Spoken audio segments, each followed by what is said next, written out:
All right, let's get right into it. Today we are pulling back the curtain on probably the most important and maybe most mysterious system in your home, your HVAC. We're going to give you a real insider's look at how it all works, what typically goes wrong, and, most importantly, how you can make smart decisions about it. You've probably felt this, right?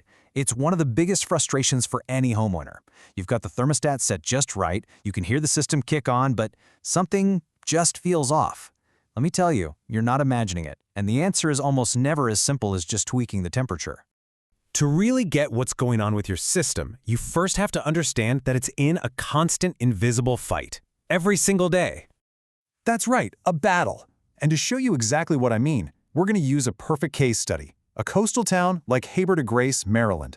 Its unique environment really puts a spotlight on the kind of enemies your own system might be up against, no matter where you live. So the first enemy isn't even about heat, it's about water in the air. You know, in a place like the Chesapeake Bay area, summer humidity can easily get over 70%. That forces your air conditioner to work double time. It's not just trying to cool the air, it first has to rip all that heavy, sticky moisture out, and that is an absolutely exhausting job for any machine. The next enemy is just relentless. It's corrosive. You know that salty sea breeze we all love? Well, for your HVAC unit, it's a total system killer. It literally eats away at the outdoor components, the coils, the wiring, the metal case itself, and causes them to break down years faster than they would just a little bit inland. And finally, there's the battlefield itself, your house. This is especially true for older, historic homes. A lot of them were built way before central air was even a thing.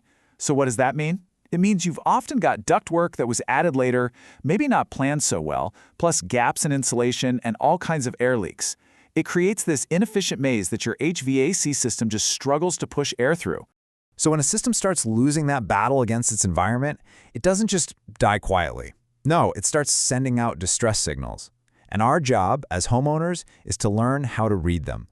This is probably the most confusing signal of them all. You look at the thermostat, it says 72 degrees, but you feel sticky, you feel clammy. What in the world is going on? And here's the key. This isn't a temperature problem, it's a moisture problem. Your AC is working so hard just to fight the heat that it can't keep up with its other really important job, which is pulling humidity out of the air. It's a huge sign that your system is just plain overwhelmed. Here's another classic. The living room feels perfect, but your bedroom upstairs is like an oven.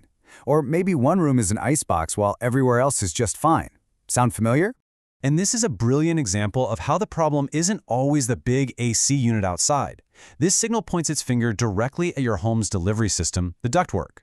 If you've got leaks or if it was poorly designed, it means that nice, cool air just isn't getting where it's supposed to go. And that's what creates those super frustrating hot and cold spots. You know, beyond those two big ones, keep your ears and eyes open for others. Any new, strange noise, banging, squealing, that's never a good sign.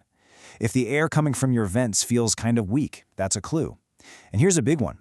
If your unit turns on and off constantly, like every few minutes, that's called short cycling. It is a major sign of stress on the system. It is basically crying for help. Okay, so you've decoded the signals. You know you need to call someone. But how do you know you're getting good help and not just a sales pitch? Let's break down what a truly professional service call should actually look like. Honestly, it should be this simple. You call, you explain the problem, a technician shows up, they do a really thorough diagnosis, and then, this is important, they explain the issue and the cost to you before they do any work. Only after you say, okay, they do the repair and then test everything to make sure it's working perfectly. It should be totally transparent, from start to finish. This right here, this is the absolute heart of what expert service is all about. A real pro isn't there to pressure you into buying something. They are there to educate you. They should be able to physically show you the part that broke, explain in plain English why it failed, and give you honest information so you can make a confident choice for your home. So here's a little mental checklist for you.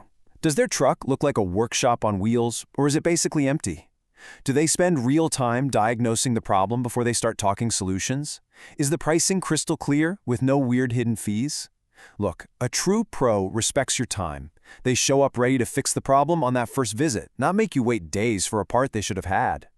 And that brings us to it. The biggest, most expensive question a homeowner can face with their HVAC system. It's old, the repair is going to cost a lot, so what do? Repair it or replace it? Well, there's a fantastic little rule of thumb that can help cut right through all the confusion and turn this emotional decision into a simple math problem. It's called the $5,000 rule. The formula itself could not be easier. You just take the age of your unit, in years, and you multiply it by the estimated cost of the repair. That's it.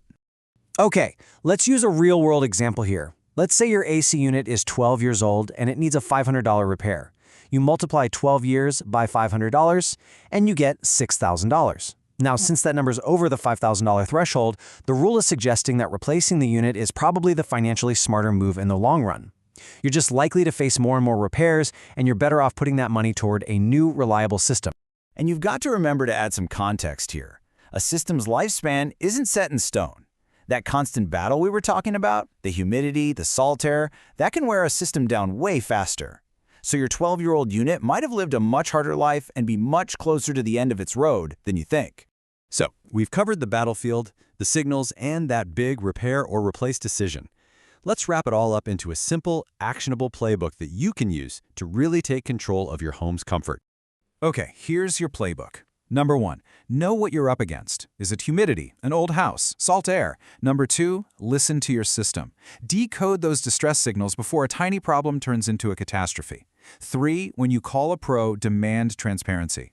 4, use that $5,000 rule to guide those really tough decisions. And finally, maybe the most important one of all, be proactive with regular maintenance. It's the best way to prevent breakdowns in the first place. So there you have it, an insider's guide. And the question I'll leave you with is this. Now that you're armed with this knowledge, now that you know the signs, is your HVAC system truly ready for whatever the next season throws at it? Something to think about.